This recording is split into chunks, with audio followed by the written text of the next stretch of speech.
우리가 살아가는 모습들을 이래 보면요, 크게 두 부분으로 이렇게 나누어서 볼 수가 있습니다. 사람 한 분 한 분들을 살펴보면은, 첫째는 현재를 기준으로 과거에 매여서 오늘을 살아가는 성도님들이 있고, 또 어떤 분들은 오늘을 살지만은 늘 미래의 소망을 두고, 내일의 소망을 두고 미래를 바라보면서 오늘을 살아가는 성도님들이 있다라는 것입니다. 오늘 살지만 과거에 매여 살아가는 사람이 있고, 오늘을 살지만 늘 소망의 미래를 바라보며 오늘을 살아가는 그런 두 부류의 두 모습의 우리의 모습을 볼 수가 있습니다. 우리는 항상 현재라는 시점에서 먹고 자고 살지만, 그래도 우리의 생각은 과거에 매여 있든지 아니면 미래에 매여 있든지 두 개에 매여 있다라는 것입니다. 그런데 중요한 것은요, 우리 믿음의 사람은 어떻게 살아가는 것이 복음의 말씀에 합당한 하나님의 자녀다운 삶인가 라는 질문 앞에 우리가 그 답을 찾고 오늘을 믿음으로 살아야 한다라는 것입니다. 믿음의 사람은 현실에 살지만 항상 저 미래를 바라보며 믿음과 소망을 가지고 오늘을 살아가는 것이 바로 믿음에 합당한 삶이다라는 것입니다. 그런데 믿음에 합당하지 않는 삶은 오늘을 살지만 늘 과거에 매여 오늘을 살아가는 것도 하나님이 기뻐하지 않는 삶이다라는 것입니다. 우리의 환경이, 우리의 상황이, 우리의 현실이 어떠하든 간에 우리는 소망의 하나님을 바라보며 약속의 그날을 바라보면서 천국 본향을 바라보면서 오늘 항상 기뻐하고 기도하고 감사하며 살아가는 것이 하나님께서 우리를 향한 뜻, 하나님 우리를 향한 계획이다라는 것을 잊지 않고 늘 천국 소망을 바라보며 소망의 날을 바라보며 침노하며 하루하루를 복되게 복이 되어주는 신앙길을 걸어가기를 주님 이름으로 축복합니다. 우리의 삶이 때로는 고생스러울 수가 있어요.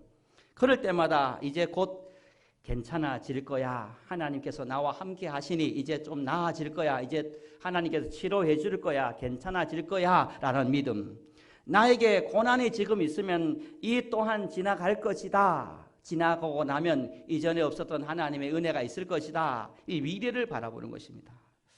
나에게 힘든, 말 못할 힘듦이 있으면 하나님께서는 더 좋은 것을 허락해 주시기 위해서 이 인내의 시간을 주시는구나, 감사함으로 받고 버리지 않겠습니다 라는 이 소망을 바라보고 미래를 바라보는 것. 또한 최근에 하는 일마다 막히는 것이 있다면 왜 막힐까 원망 불평하는 것이 아니라, 막히는 일이 있으면 하나님께서 잠시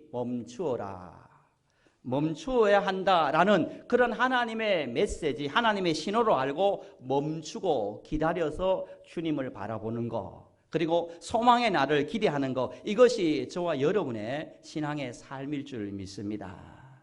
이 믿음으로 오늘을 살아야 하는 것입니다. 모든 사람들은 소원이 있습니다. 소망이 있습니다. 저도 소원이 있고 소망이 있고 여러분들도 소원이 있고 소망이 있을 것입니다.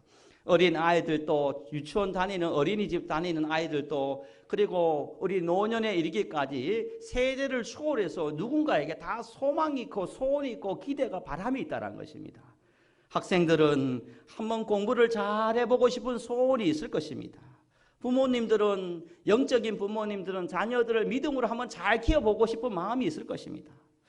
사업을 하는 사람은 진짜 사업 성공해서 교회를 한번 잘 섬기고 또 흘러보내는 사역을 하고 싶은 그런 소원과 소망이 있을 것입니다. 때로는 내가 약합니다, 내가 건강이 좋지 않습니다, 그러면 건강이 좋지 않은 연약한 성도님들은 하나님 제가 건강하도록 건강의 복을 주세요, 건강하기를 원하는 것이 여러분 소원일 것입니다. 연초가 되면요, 이 성도들의 기도 제목을 받아서 보면은 빠지지 않고 들어가는 것이 뭐냐면 우리 가정 건강하게 해주세요 라는 건강에 대한 소망일 것입니다. 대통령은 성공한 대통령이 되기 원하고 다 소원이 있을 것입니다.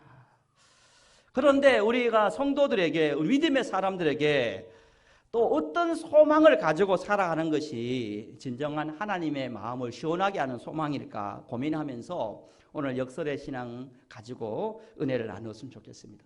우리에게 두 가지 소망이 있었으면 좋겠습니다. 키에르케고르는요, 절망은 죽음에 이르는 병이다 라고 말합니다. 소망의 반대는 절망이라는 것입니다. 소망이 없는 것은 내일이 없다는 것입니다. 그것이 결국은 우리의 믿음을 내리막으로 가게 만든다라는 것입니다. 히브리서 6장 19절에 보면요, 소망은 영혼의 닭과 같다라는 것입니다. 소망은 방향을 잃지 않고 생기 있게 살아가는 힘이다라고 말하고 있다는 것입니다. 힘들지만 어렵지만 그러나 내게 소망이 있으면요, 소원이 있으면요, 우리가 오늘을 일어날 수 있고 버틸 수 있고 견딜 수 있는 것입니다. 우리에게 천국 본향이라는 것이 있기 때문에 아무리 힘들어도 아무리 고통스러워도 천국 본향의 천국이 우리에게 준비되어 있기 때문에 우리가 오늘을 살아갈 수가 있다는 것입니다. 그런데 이왕이면 어떤 소망을 가지고 살아가야 되는가 중요한 것입니다. 로마서 8장 5절에 보면 육신을 따르는 자는 육의 생각을, 영을 따르는 자는 영의 생각을, 육신의 생각은 사망이요 영의 생각은 생명과 평안이다 라고 말씀하고 있습니다. 이왕이면 우리 사랑하는 성도님들이 어떤 소원을 가지고 어떤 소망을 가지고 살아야 되냐면 육의 소망이 아니라 영의 소망을 가지고 여러분에게 생명과 평안의 복을 충만하게 받는 우리 성도님 되기를 주님 이름으로 축복합니다. 육의 생각은요, 육의 소망은 사망이라는 것입니다. 그러나 영의 생각은 평안이 있고 영의 생각은 생명으로 풍성해지는 은혜를 주신다는 것입니다. 다윗에게 이러한 영의 소망이 있었습니다. 다윗은요, 어떤 상황 가운데서도 한 가지 소망이 있었습니다. 그 소망은요, 시편 27편 4절에 보면요, 옛날 성경에 보면 이렇게 되어 있습니다. 내가 여호와께 청하였던 한 가지 잃고 그것을 구하려니 내가 곧 나로 내 성전에 여호와의 집에 거하여 여호와의 아름다움을 앙망하며 그 전에서 사모하게 하실 것이라 라고 말합니다. 다윗에게 한 가지 소망이 있었습니다. 다윗도 한 가지 소망과 기대가 있었습니다. 다윗의 일평생의 소망은 뭐였냐면 내가 여호와의 집에 늘 거하도록 하나님의 성전에 늘 머물러 있는 신앙인 여호와의 성전에서 늘 예배자로 설 수 있는 이 소망, 이 기대, 이것이 다윗에게 영원한 본질의 소망이었다는 것입니다. 수많은 어려움이 다윗에게도 있었습니다. 사울이 다윗을 핍박합니다. 괴롭힙니다. 힘들게 합니다. 그리고 믿었던 그 아들 압살롬이 반란을 일으켜서 아버지를 몰아냅니다. 인생의 바닥을 칩니다. 인생의 골짜기를 걸어갑니다. 한밤을 걸어갑니다. 강야 한가운데 있습니다. 그러나 그 상황 가운데서도 다윗은 한 가지 소원이 있었습니다. 하나님, 이와 같은 상황 가운데서도 주님의 성전에 머물러 있기 원합니다. 내 마음이 여호와의 성전에 머물러 있기 원합니다. 그 성전에서 여호와를 찬양하기 원합니다. 이 믿음, 이 소망을 가지고 있었습니다. 다윗은 백성들의 민심이 회복되고 왕권이 회복되고 성공한 왕이 되기를 원했는 것이 아니라 소원했는 것이 아니라 어떤 상황 가운데서도 내 마음이 성전에, 내 생각이 성전에 머물러서 하나님을 예배하는 성전에 있기를 원했다는 것입니다. 여러분, 우리의 삶을 한번 돌아보시기를 바랍니다. 때로 우리가 믿음이 약해져 있거나 또 환난이 있거나 또 우리가 시험에 들거나 우리가 상처를 입거나 여러 가지 인생의 질고를 만나면 첫 번째 우리가 어떻게 됩니까? 우리의 마음이 성전에서 멀어집니다. 하나님께서는 최고의 복이 어떤 복이냐? 하나님을 여호와를 가까이 하는 것이 최고의 복이다라고 말씀하고 있다는 것입니다. 다윗은 이것을 알았습니다. 그래서 어떤 상황 가운데서도 내가 성전에 머물러 성전에 거하기를 소망하고 기대하고 기도하고 기다렸던 사람이라는 것입니다. 사랑하는 노천나무의 성도 여러분, 여러분 어떤 상황 가운데서도 여러분의 마음과 생각이 여호와의 성전에 머물러 있는 저도 되고 여러분도 되기를 주님 이름으로 간절히 축복합니다. 다윗은 이렇게 고백합니다. 시편 42편 1절에 하나님이여 사슴이 시냇물을 찾기에 갈급함같이 내 영혼이 주를 찾기에 갈급하나이다. 날마다 주님을 갈급합니다. 갈망합니다. 성전을 갈망합니다. 동물들 중에요, 어떤 동물이 열이 가장 많으냐면요, 사슴이란 동물이 열이 가장 많대요. 그래서 이 사슴은 항상 시냇물을 찾는다는, 왜 그러냐면은 몸에 열이 많다 보니까 갈증이 늘 난대요. 그래서 이 사슴은 늘, 사슴이라는 동물은 늘 물을 찾고 시냇물을 찾아 다닌다는 것입니다. 다윗은 그것을 보면서 내가 일평생 동안 사슴이 시냇물을 찾기에 갈급한 거지, 내가 늘 하나님을 가까이 하게 여호와의 성전에 머물러 있기를 마치 사슴이 시냇물을 찾는 그런 영성으로, 그런 믿음으로 하나님 성전의 어떤 상황 가운데서도 머물러 있기를 원합니다. 소원합니다. 기도했는 것입니다. 다윗의 기도가 여러분의 기도 되기를 주님 이름으로 축복합니다. 이 믿음을 가지고 우리가 오늘을, 내일을 살아가야 됩니다. 이것이 우리의 소망이 소원이 되어야 됩니다. 두 번째로 우리의 소망은요, 우리의 소원은 이런 신앙인이 되어야 됩니다. 죄송하지만 저를 한번 따라했으면 좋겠습니다. 애통하는 신앙인이 되자. 여러분, 어떤 경우에도요, 애통의 신앙, 애통의 믿음, 애통의 영성을 버리면 안 됩니다. 어느 날 하나님께서 천사들에게요, 그릇 하나씩을 나눠줬습니다. 천사들에게. 그리고 천사들에게 세상에 내려가서 이 그릇에 가장 좋은 것을 담아서 다시 가지고 오라고 천사들에게 말을 합니다. 천사들은 그 그릇을 가지고 세상에 가서 좋다는 것을, 귀하다는 것을 막 찾아다닙니다. 그래서 어떤 A라는 천사는 이 그릇에 금덩어리를 담아서 가지고 옵니다. 하나님, 저 세상에서 가장 중요한, 가장 귀한 금덩어리를 가지고 왔습니다. 금을 담아왔습니다. 라고 하니까 하나님이 아니다. 이 천국에는 금이 땅에 깔렸다. 바닥에 깔렸다. 금이 천지다. 그러자 비라는 천사가 하나님, 저는 보석을, 루비를, 진주를 가지고 왔습니다. 하나님 괜찮죠? 라고 하자 하나님께서 이 진주도, 이 보석도 이 천국엔 돌처럼 깔렸다. 다시 세상에 내려가서 이 그릇에, 내가 준 그릇에 세상에서 가장 중요한 내 마음을 감동시킬 것을 담아오라고 나갑니다. 이 천사들이 고민을 합니다. 금도 아니요, 보석도 아니요, 무엇을 담아야 하나님의 마음을 기쁘게 할까 고민하다가 여기저기 다니고 있으면 어느 마을에 다니면서 헤맬 때 어디선가 애통하며 통곡하며 눈물 흘리는 소리가 들립니다. 그래서 무슨 일이 있는가 들어가 보니까 한 믿음의 성도가 애통하며 통곡하며 눈물을 흘리는 겁니다. 그래서 모르겠다, 그냥 저 성도의 애통의 눈물, 통곡의 눈물을 담아서 하나님께 한번 가지고 가보자 라고 그 애통의 눈물, 통곡의 눈물을 담아서 하나님께 갔습니다. 그러자 하나님은 그 천사의 통곡과 애통의 눈물을 보시고, 그래, 내가 원하는 것은 바로 이 그릇에 성도의 애통의 눈물을 기다리고 있었다. 통곡의 눈물을 기다리고 있었다라는 것입니다. 하나님은 오늘도 우리에게 어떤 모습을 기대하느냐면, 하나님은 우리에게 애통의 신앙을 가지고, 애통의 믿음을 가지고, 애통의 영성을 가지고 살아가는 것, 그것이 하나님께서 제일 기뻐하는 성도의 모습이라는 것입니다. 우리는 이것을 알아야 됩니다. 오늘 이 시대에 우리가 회복해야 될 신앙은 애통의 신앙이고 애통의 믿음인 것입니다.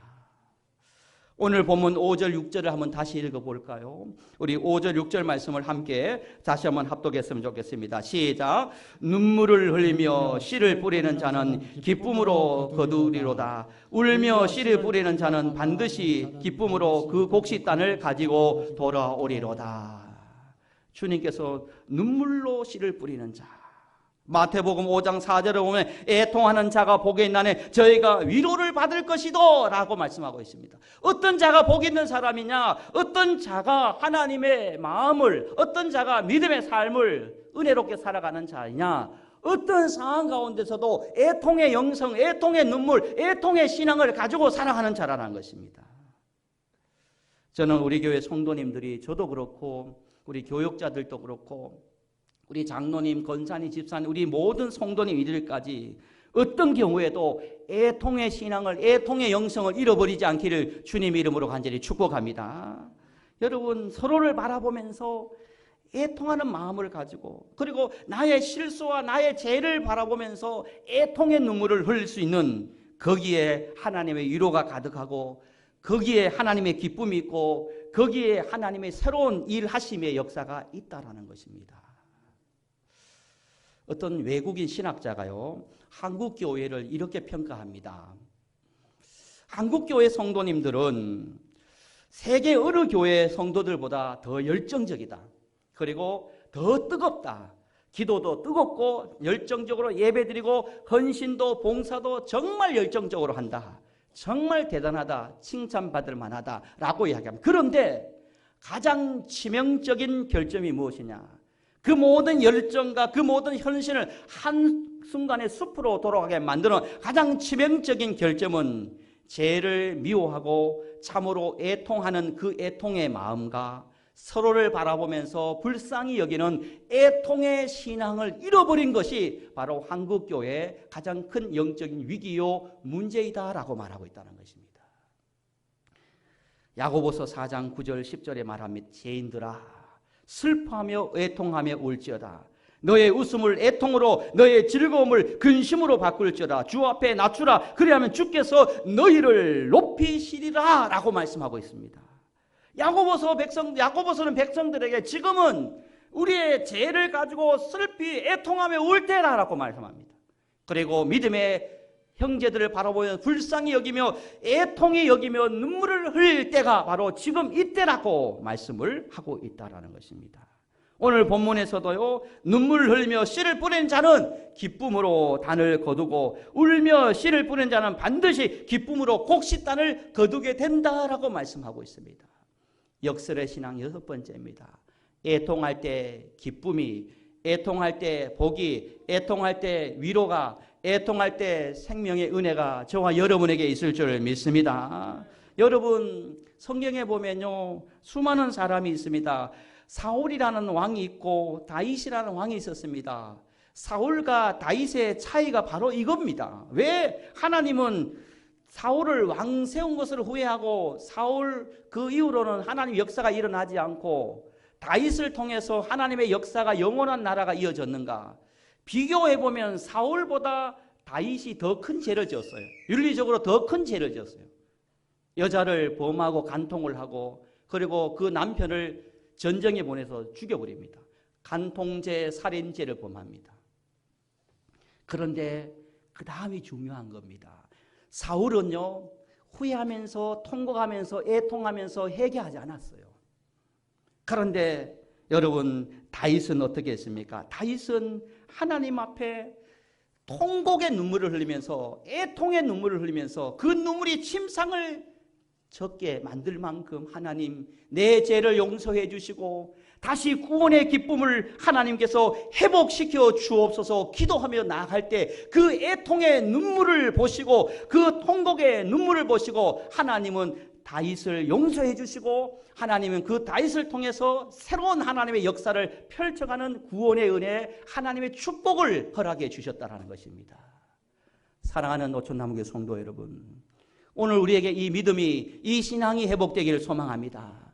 여러분의 눈물에, 우리의 심령에 애통의 믿음을, 애통의 신앙을 잃어버리지 않는 그런 삶을 살아갈 때 여기에 희망이 있고 내일이 있고 하나님의 역사가 새롭게 임할 줄 믿습니다.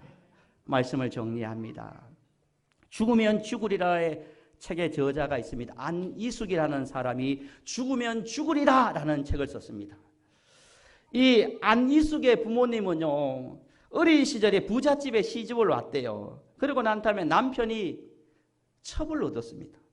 그래서 바람이 나고 그리고 죽게 되고 홀로 청산가부가 되어서 외롭게 살아가고 있습니다.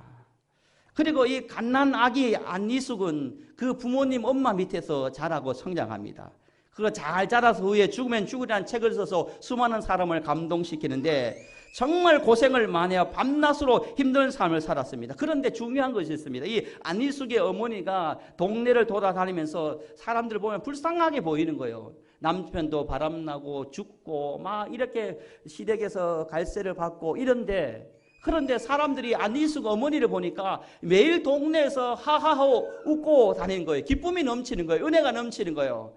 우리 같으면 우리 인생은 괴롭고 너무 힘들고 고개를 숙이고 다닐 건데 이 안이숙의 어머니는 사람들마다 다 기뻐하고 감사하고 즐거워하고 얼굴에 웃음꽃이 활짝 피어 있는 거예요. 그래서 어떻게 그렇게 밝은 얼굴을 가지고 살아갈 수 있습니까? 라고 질문을 하니까 이 안이숙의 어머니가 이렇게 말합니다. 나는 하나님 앞에 나와서 울 수 있어서 사람들 앞에서 웃을 수가 있습니다 라고 말했다는 거예요. 내가 이렇게 웃을 수 있는 것은, 이렇게 내 얼굴에 기쁨을 잃어버리지 않는 것은, 내가 매일같이 매 순간 하나님 앞에서 애통의 눈물을 가지고 하나님 앞에 우니까 하나님께서 세상에 나가서 웃음으로 기쁨으로 거룩하고 선한 영향력을 끼칠 수가 있습니다 라는 이야기를 했다는 것입니다. 사랑하는 성도 여러분, 하나님 앞에 울 때 여러분에게 위로도 임하고 하나님 앞에 울 때 세상에서 기뻐함으로 즐거움으로 선한 거룩한 영향력을 끼치는 하나님의 역사가 있을 줄 믿습니다. 이것이 애통의 능력이라는 것입니다. 사랑하는 성도 여러분, 여러분을 다시 세상으로 파송합니다. 여러분 죄 때문에 애통하시길 바랍니다. 교회를 위해서도 애통하시길 바랍니다. 자녀를 위해서도 애통하시길 바랍니다. 내가 사랑하느냐 사랑하지 않느냐 딱 알 수 있습니다. 화를 내느냐 분노를 가지고 살아가느냐 아니면 사랑해서 애통의 눈물을 가지고 살아가느냐를 보면 진짜 사랑하는 사람이냐 사랑하지 못하는 성도이냐 구분되는 것입니다. 교회를 사랑하는 마음으로, 자녀를 사랑하는 마음으로, 또 믿음의 성도님들을 다시 세우고자 사랑하는 마음으로 여러분의 눈물에, 여러분 눈에 애통과 통곡의 눈물이 마르지 않는 그런 신앙으로 다시 하나님의 위로도, 다시 여호와의 복을 받고 다시 하나님의 은혜로 세워지는 여러분 가정과 교회와 여러분 인생 되어지기를 주님의 이름으로 간절히 축복합니다. 기도하도록 하겠습니다. 아버지 하나님 감사합니다. 오늘 우리에게 다시 애통의 눈물을 가지고 애통의 신앙을 가지고 살아가기를 원하시는 주님의 마음을 마음에 새기고 우리가 어떤 상황 가운데서도 화와 분노와 아버지 하나님 적개심으로 살아가는 것이 아니라 어떤 순간에도 하나님을 사랑의 마음을 품고 사랑으로 또 애통하며 통곡하며 눈물을 흘릴 때 하나님의 위로도 하나님의 기쁨도 여호와의 복이 임하는 그런 애통, 기쁨, 역설의 신앙으로 무장하여서 다시 내 믿음을 세우고 다시 자녀들을 세우고 다시 교회를 세울 수 있는 우리 사랑하는 성도님들 모두 되게 주님 역사하여 주옵소서. 어떠한 경우에도 우리의 영성이, 우리의 믿음이, 우리의 눈에 애통의 눈물이 마르지 않는, 애통의 신앙을 잃어버리지 않는 그런 신앙관을 가지고 다시 회복할 수 있도록 역사하여 주옵소서. 모든 것을 하나님께 맡깁니다. 주여 은혜로 인도하여 주실 줄 믿으며 살아계신 예수님의 이름으로 간절히 축복하며 기도드리옵나이다. 아멘.